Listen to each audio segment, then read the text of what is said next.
이런 문제들, 그리고 어떻게 하면은 인구를 갖다가 좀그 장래 인구를 어떻게 변하는 갖다 좀 예측할 수 있을까 하는 추계라든가 이런 부분을 주로 많이 연구를 했고요.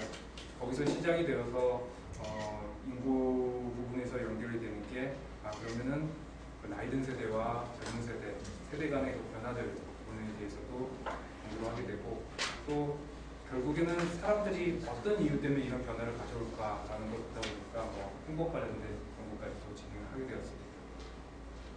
이 사회 이동성 부분은 사실 사회학에서 특히 이 계층, 불평등 문제를 다루는 데서는 아주 전통적인 주제 중에 하나입니다. 제가 이 자료를 준비하면서 최근 며칠 동안 조금 더 눈여겨서 뉴스들을 좀 봐봤습니다. 그랬더니 오늘 주제와 관련된 이야기들이 요즘 한국 사회에서도 많이 문제가 되고 있더라고요. 이미 익히 많이 들으셨을 겁니다. 흑수소, 금수저 그런 이야기들도 있고요. 최근 취업 준비생이죠. 취준생이 꼽은 인기 사자성어에서 노인무공, 애를 썼지만 보람이 없다, 전전반측, 걱정이 많아서 잠을 이루지 못한다, 오목사회, 이게 아무런 의욕 없이 한 해를 보냈다. 이게 요즘 젊은이들이 이런 고민들을 많이 한다고 생각합니다. 여러 가지 애를 쓰고 고민도 많이 하고, 그런데 성과가 없다, 변하는 게 없다. 사회는 끊임없이 바뀌고 더 빠르게 변화하고 있는데 자기 자신은 그렇지 못하고 있다라는 느낌을 받는 모양입니다. 어쩜 바꿔 말하면은 이게 사회 이동, 변화하는데 자기 자신은 가만히 있으면은 사실 뒤처지는 격이 되는 것이죠. 우리 젊은이들이 좀 그런 고민들을 많이 받고 있는 것이 아닌가라는 그런 그 사회적인 현상을 좀 반영하는 용어들이라고 생각이 됩니다. 며칠 전에는 청년 실업률, 특히 청년 실업이 심하다고 이야기를 하는데, 기사가 나왔더니 1999년 이후에 최고 높은 실업률이라고 이야기 나왔습니다. 12.5%면 상당히 높은 거죠. 이게 연령대별로 조금 세분해 봤을 때 가장 높은, 청년 세대 중에서 가장 높은 실업률이 12.5%가 나왔습니다. 이게 시기적으로 2월달이 좀 그 월별로 이게 실업률이 좀 달라지는데요. 2월달이 항상 매해 실업률이 제일 높은 달입니다. 그래서 1년 평균을 따지면 사실 12.5%까지 되지는 않는데, 그래도 어쨌건 12.5%, 같은 작년 2월이랑 비교해도 더 높아졌습니다. 그러니까 청년 실업이 상당히 심각하게 지금 진행되어 있고 어려움이 있다라는 모습을 보여주는 것이 되겠습니다. 오늘 발표는 크게 이렇게 세 가지로 순서로 진행을 하려고 합니다. 사회 이동성의 의미가 무엇인지 말씀을 한번 드리고요. 두 번째로는 그 사회 이동성이 한국의 현 모습이 좀 어떤지, 세 번째는 재고 방안, 말씀은 제가 재고 방안이라고 세 번째를 해냈는데, 이 부분은 사실 좀 논의를 많이 같이 토의를 해보자. 저도 아이디어를 내고 여러분도 아이디어를 내고 또 토론자님의 또 토론도 듣고 하면서 좀 같이 논의를 해보는 자리로 생각을 했으면 좋겠습니다. 불평등 이야기는 사회학에서 앞서 말씀드린 것처럼 아주 중요한 주제로 옛날부터 많이 다뤄진 것입니다. 계층이, 다양한 계층들이 만들어지고, 그 다양한 계층이 단순히 질적으로 다른 것들만 있는 게 아니라 어떤 것은 상층에, 어떤 것은 하층에, 이런 위계의 질서가 만들어진다고 생각을 하는 거죠. 그래서 높은 집단이 있고 낮은 집단이 있고, 거기에 대해서 여러 가지 이제 어떻게 이런 것이 형성되었는가라는 연구들이 있고요. 또 다른 연구는 그 각 집단 간의 거리감이 얼마나 되느냐, 높은 집단은 얼마나 높고 낮은 집단은 얼마나 낮냐. 소득으로 보자면은 고소득 집단과 저소득 집단이 얼마나 많이 달라지느냐, 그 거리감에 대해서 연구하는 것이 있습니다. 그리고 또 하나가 이동성, 그 집단과 집단 간의 거리감이 얼마나 간에 그 집단과 집단 간에 얼마나 그걸 이동할 수 있느냐. A라는 집단에서 B라는 집단으로, 낮은 집단에서 높은 집단, 아니면 높은 집단에서 낮은 집단으로 어떻게 이동이 가능하느냐, 얼마나 그게 활발하느냐. 이 세 번째 주제가 되는 게 오늘 주제에 해당하는 사회 이동성입니다. 사회 이동성을 보통 이렇게 보여주는 데는 미국에서 이제 모빌리티 테이블 이런 식으로 이제 이야기를 하는데요. 생각해보면 이렇게 봅니다. 뭐 완벽하게 닫힌 사회가 있다고 생각을 해봅시다.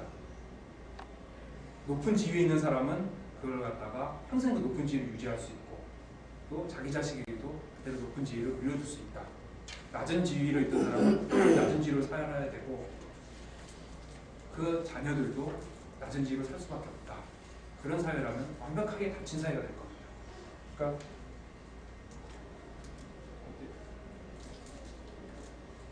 길이 따로 안 하는 거군요. 이렇게 되는 거죠. 아버지가 상층 직업이면 아들도 상층 직업, 중층이면 중층, 하층이면 하층, 전원 변화가 없는 겁니다. 이게 완벽하게 닫힌 사회. 여기에 정반대로 되는 사회가 완벽하게 열린 사회입니다. 아버지가 상층 직업이 한 20% 되고 중층이 40%고 하층이 40%다. 이런 사회가 있었다 하더라도 그게 나중에 분배가 되면은 또 마찬가지 확률로 되는 겁니다. 그러니까 뭐 어떤 식으로 예를 들 수 있을까요? 아버지가 국가대표 선수였다고 해도 아들이 국가대표 선수가 될 확률 뭐 차돌이 선수처럼 조금 더 높기는 하겠죠. 그렇지만은 쉽지 않을 겁니다. 많은 다른 요인들이 있어서 아마 그 아들은 또 다른 어떤 특정한 위치에 가게 될 겁니다. 그것이 아버지의 백그라운드, 아버지가 가지고 있었던 뭐 어떤 사회 경제적 지위를 이용한 그런 효과는 그렇게 크지 않은 사회. 그게 아마 완벽하게 열린 사회의 모습이 될 겁니다. 우리 사회는 이 닫힌 사회와 열린 사회 중간에 위치하게 되어 있습니다. 지금 현재 한국 사회는 어느 쪽이 더 가까운 모습일까 한번 생각을 해보시기 바랍니다. 사회 이동성을 갖다 좀 더 세분해서 보자면 뭐 크게 세대간 아니면 세대 내로 구분해 볼 수 있습니다. 세대 내 이동성이라고 그러면은 일생 동안 같은 사람이 지금은 저층이지만 5년 후, 10년 후, 20년 후에 상층으로 이동한다든지 아니면 반대로 상층이지만 저층으로 이동한다든지 동일 사람이 동일 세대 내에서 변화하는 이동성을 말합니다. 세대 간 이동성은 아버지가 아들에게, 아들이 또 그 밑에 자식에게 이렇게 세대 간의 세대 그 지위가 어떻게 변화하는지를 보는 겁니다. 절대적 이동과 상대적 이동을 구분하기도 합니다. 절대적 이동은 말 그대로 절대적인 소득 수준, 어떤 직업, 특정 직업 그걸 그대로 보는 거고요. 근데 사실 생각해 보면은 각각의 의미가 달라지죠. 50년 전에 한국 사회에서 고졸의 의미가 어땠을 것 같습니까? 그리고 지금 한국 사회에서 2016년의 한국 사회에서 고졸의 의미는 또 많이 다르죠. 지금부터 50년 전에 아니면 100년 전에 면석이를 했다. 그때 일제시대의 면석이라는 직업과 지금의 동사무소의 직원의 사회경제적 지위가 다를 겁니다. 이걸 갖다가 다시 환산해서 상대적인 위치로 보게 되면 보고 이동성을 평가하는 것이 상대적 이동성입니다.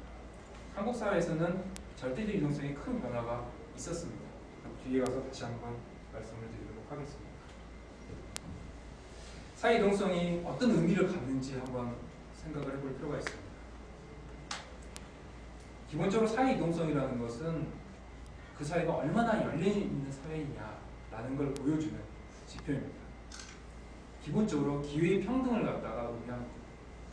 비록 아버지가 부유하지 못했다 할지라도 할아버지도 부유하지 못했다 할지라도 자기가 열심히 하고 똑똑하고 그래서 기회를 잘 잡으면 성공할 수도 있는 것. 이런 기회의 평등을 갖다가 보여주는 지표입니다. 이동성이 높다라는 것은 여러 가지 완벽한 사회는 아닙니다. 다른 여러 가지 문제는 있을 수 있는데 적어도 기회의 측면에서는 평등하게 열려있는 사회라고 볼 수 있습니다. 사회 이동성이 높으면 실제로 사회 통합에 도움이 된다고 이야기합니다. 사람들이 자기가 갖는 지위, 현재 자기가 가지고 얻는 예를 들면 직업, 소득 이런 거에 대한 완벽하게 만족하고 사는 사람들은 없죠. 어느 정도 불만이 있을 겁니다. 그렇지만 내가 더 좋은 자리를 노력하면 옮길 수 있다, 올라갈 수도 있다 라고 생각한다면 그러면은 현재 자기가 가지고 있는 얻은 지위에 대해서 어느 정도 순응하는 부분이 있을 겁니다. 자기가 조금 힘들더라도 나는 몇 번 기회를 놓쳤어. 그렇지만 내가 열심히 좀 도와주고 또 우리 애가 열심히 하면 얘는 기회는 또 좀 충분히 있을 거야. 얘한테는 또 다른 기회들이 여러 번 있을 거야 라고 생각한다면은 그 사회, 그 체제에 대해서 훨씬 더 긍정적인 생각을 갖게 되는 겁니다. 만약 그렇지 못한다면, 닫힌 사회에 살고 있다면은 내가 열심히 해도 그래도 내가 성공할 기회가 주어지지 않는다. 심지어 내 아이들도 열심히 해봤자 어떤 기회